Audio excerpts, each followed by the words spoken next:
नमस्कार। जनता पॉलिटिक्स में आप सबका एक बार फिर स्वागत है। आज हम बात करेंगे कि हिंदू धर्म को मानने वाले लोगों ने कैसे अपने धर्म के आधार को धीरे धीरे करके छोड़ दिया, जबकि मुस्लिम समुदाय ने उन्हें अपने विकास और विस्तार का हथियार बनाया और कट्टरता से पालन किया। जी हाँ, कुछ अच्छी बातें हैं मुस्लिम मज़हब में जिसे हिंदुओं को भी अपनाना चाहिए। ऐसा नहीं है कि सनातन धर्म ने हमें अनेक जीवन जीने के सद्विचार व नियम नहीं बताए। 300 वर्ष पहले के इतिहास को आप गौर करेंगे तो अपनी परंपराओं का अक्षरशः अनुपालन करते आपको सभी हिंदू मिलेंगे, लेकिन आज ऐसा नहीं है।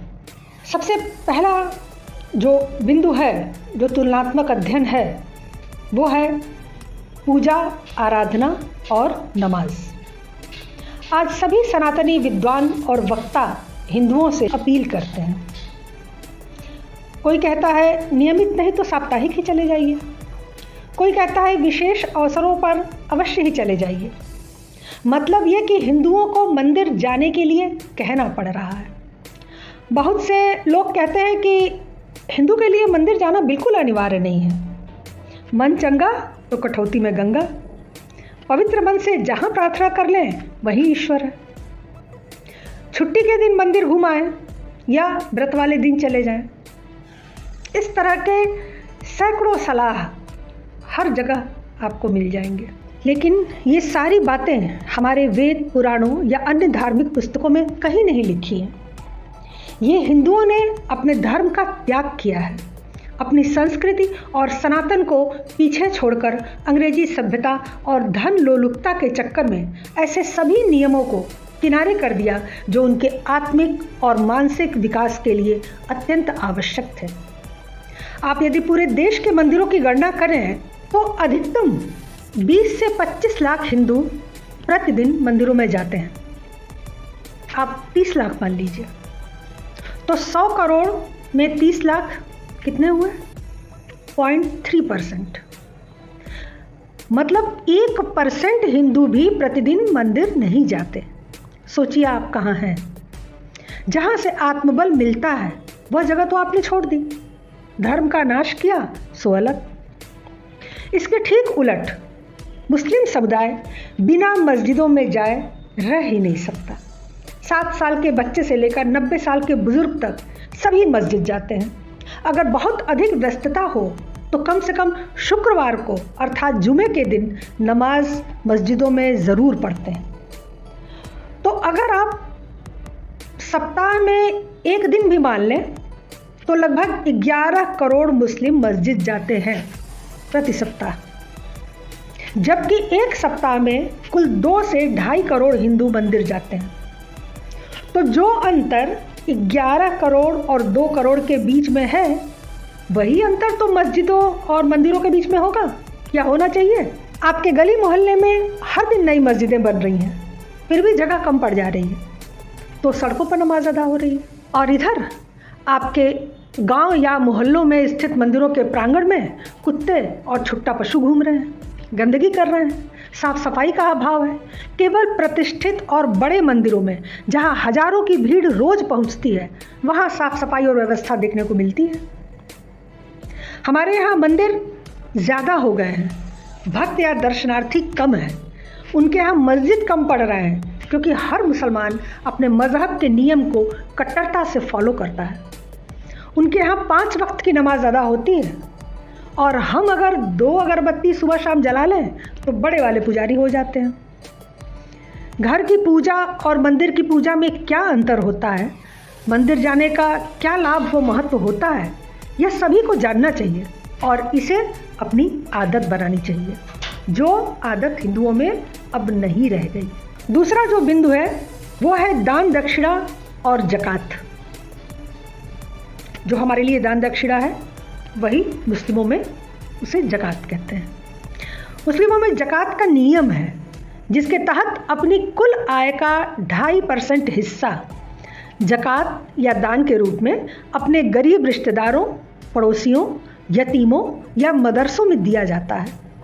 यह उन पर फ़र्ज़ है यानी नमाज और रोज़े की तरह इसका भी पालन न करना गुनाह है। अमीर गरीब सभी मुसलमान अपनी आय का 2.5% रमज़ान के महीने में दान करते हैं।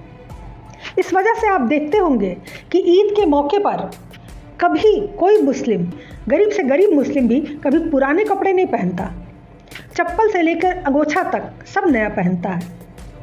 इसका बड़ी कट्टरता से पालन भी किया जाता है। इसमें ज़कात एक बहुत बड़ी भूमिका निभाता है। सनातन धर्म में तो हमेशा से दान दक्षिणा का बहुत महत्व रहा है। हमारे धर्म शास्त्रों में दान को अनिवार्य कर्म बताया गया। यह भी कहा गया कि हर व्यक्ति को अपनी कमाई का 10% भाग ज़रूरतमंदों को दान करना चाहिए। कहा भी गया है कि एक हाथ से दिया दान हजारों हाथ से लौट कर आता है। लेकिन दान निस्वार्थ भाव से दिया जाना चाहिए, यह ज़रूरी है। अन्नदान, औषधि दान, धन दान, ज्ञान दान आदि अनेक तरह के दान हमारे धर्म में बताए गए हैं। लेकिन आधुनिकता और भौतिकता की अंधी दौड़ में हम देना तो जैसे भूल ही गए।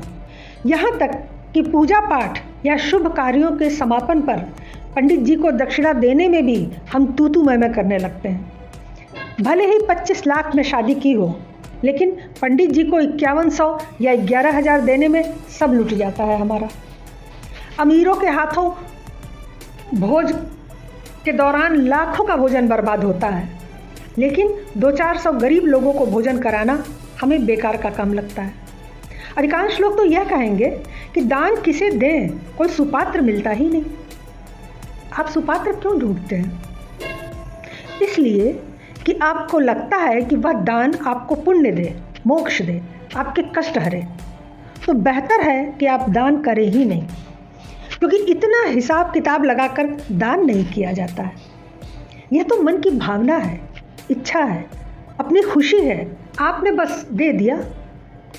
किसने लिया, क्यों लिया, क्या करेगा, यह सब उस पर छोड़ दीजिए। हिंदू धर्म के लोगों को दान देने के लिए केवल मंदिर दिखते हैं, जबकि अधिकांश बड़े मंदिरों का पैसा सरकार ले जाती है, वो आपको पता ही है। हाँ, गांव, कस्बों या शहरों के छोटे मंदिर ज़रूर दान देने के लिए उपयुक्त हैं, लेकिन वो भी पुजारी को, दान पेटी में नहीं। सबसे उत्तम गरीब, निर्धन और ज़रूरतमंदों को पैसा, कपड़ा, अनाज या अन्य उपयोग की वस्तुएं देना होता है। लेकिन मुट्ठी भर लोग साल में यदा कदा ऐसा करते हैं। बहुतायत हिंदू कुछ नहीं करते, क्योंकि मुसलमानों की तरह उनके धर्म में कट्टरता नहीं है। इसलिए नियम का पालन करना लोग ज़रूरी नहीं समझते, और इसी वजह से उनका धर्म सिमटता चला जा रहा है। तीसरा जो सबसे महत्वपूर्ण बिंदु है, तुलनात्मक जो सबसे बड़ी बात है, वो है लड़ने की इच्छा और साहस। सतयुग, द्वापर, त्रेता, कलयुग, हर युग में युद्ध की ज़रूरत पड़ी।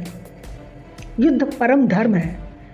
जिन नस्लों या कौम ने युद्ध करना छोड़ दिया, उनका अस्तित्व भी धीरे धीरे मिट गया। युद्ध में ही चेतना का विकास होता है। युद्ध के मार्ग पर चलकर ही अहिंसक हुआ जाता है, क्योंकि दिनकर ने कहा था कि क्षमा शोभती उस भुजंग को जिसके पास गरल हो, अर्थात जिस सांप के अंदर विष हो उसका क्षमा करना उचित लगता है, न कि वो सांप जिसके पास न दांत हो न विष हो। अगर वो क्षमा करता है तो बेकार है उसका क्षमा करना। तो गरल होना चाहिए, विष होना चाहिए। हमारा देश ऐसे शक्तिशाली योद्धाओं से भरा पड़ा था। देवराज इंद्र, राजा बाली, परशुराम, अर्जुन, भीष्म पितामह, अश्वत्थामा, मेघनाद, श्री राम और श्री कृष्ण जैसे जाने कितने धुरंधर। फिर आज के दौर में चंद्रगुप्त मौर्य, सम्राट अशोक, महाराणा रणजीत सिंह, महाराणा प्रताप, पृथ्वीराज चौहान, छत्रपति शिवाजी जैसे लोगों ने देश में वीरता के नए प्रतिमान गढ़े। स्वतंत्रता संग्राम की शुरुआती लड़ाई भी हिंदुओं ने बड़ी वीरता से लड़ी। फिर देश में गांधी का आगमन हुआ और हिंदू उनमें बेवकूफ़ी की हद तक आस्था रखने लगे। परिणाम सबको पता है। कई लाख हिंदू नोआखाली के दंगों में काटे गए, कई लाख भारत के बंटवारे पर काटे गए, हजारों बंगाल और केरल में काटे गए, हजारों कश्मीर में काटे गए, 6000 ब्राह्मण तो सिर्फ गांधी को गोली लगने के बाद काटे गए। इस तरह हिंदू इतने कायर हो गए गांधी और नेहरू की कृपा से और फिर कांग्रेस के शासन से कि आज जहां दंगे होते हैं वहां से घर छोड़कर भागते नजर आते हैं। कश्मीर, बंगाल, केरल सब जगहों से भाग रहे हैं। पहले भाग रहे थे, अब तो अन्य राज्यों से भी भागने लगे हैं। इसके ठीक उलट मुस्लिमों ने कभी हथियार का त्याग नहीं किया। मुगलों से चले आए युद्ध के तौर तरीके ज़रूर बदल गए, लेकिन हौसला और जज्बा हमेशा वही रहा। बंटवारे में पाकिस्तान के हिंदू कटे, लेकिन भारत के मुसलमान नहीं कटे। समय के साथ उन्होंने अपने युद्ध की रणनीति और तौर तरीकों को भी मजबूत किया। उन्होंने भारत में ही नहीं, विश्व के किसी कोने में लड़ना नहीं छोड़ा। सामने चाहे जितना भी मजबूत व्यक्ति हो या देश हो, जब उन्होंने ठान लिया तो वो भिड़ गए। यहाँ बात उद्देश्य और सही गलत की नहीं हो रही है। यहाँ बात अपने धर्म पर अडिग रहने की हो रही है, अपने धर्म के नियमों का कट्टरता से पालन करने की हो रही है। ये मैंने पहले भी कहा था कि जिस कौम ने युद्ध करना छोड़ दिया उसका अस्तित्व धीरे धीरे मिट ही गया। जो लड़े उन्होंने राज किया। यहूदियों का उदाहरण पूरी दुनिया में मिसाल है, तो वहीं पारसियों का उदाहरण भी मिसाल है। एक ने अपना देश बनाया और दुनिया को अपने अंगूठे पर रखा, दूसरे भागते रहे और यत्र तत्र छुपने का ठिकाना खोजते आज मुट्ठी भर बचे हुए हैं। वहीं मुस्लिम लड़ते लड़ते आज 0 से 57 देशों तक पहुंच गए। कोई भी मुस्लिम देश नहीं था पूरी दुनिया में, लेकिन आज सबसे ज़्यादा देश उन्हीं के हैं। 0 से 57 बहुत बड़ा फासला है, बहुत बड़ी संख्या है। यहाँ हिंदुओं का एक देश भी नहीं हो सका। क्यों? क्योंकि हम पीछे पीछे चलने में ज़्यादा रुचि रखते हैं, किसी पर आंख बंद करके विश्वास करते हैं और तब तक विश्वास करते हैं जब तक कि हम डूब नहीं जाते, जैसे कि हमने गांधी पर किया। फिलहाल पूजा पाठ, दान धर्म और लड़ने का साहस, यदि ये 3 चीज़ें किसी व्यक्ति, धर्म या देश का मूल मंत्र हो तो उसे पराजित करना असंभव तो नहीं, लेकिन बहुत कठिन है। और आज ये तीनों चीज़ें आज ये हिंदू धर्म में आस्था रखने वालों के पास नहीं है, जिसका परिणाम उन्हें दिन प्रतिदिन दिखता जा रहा है।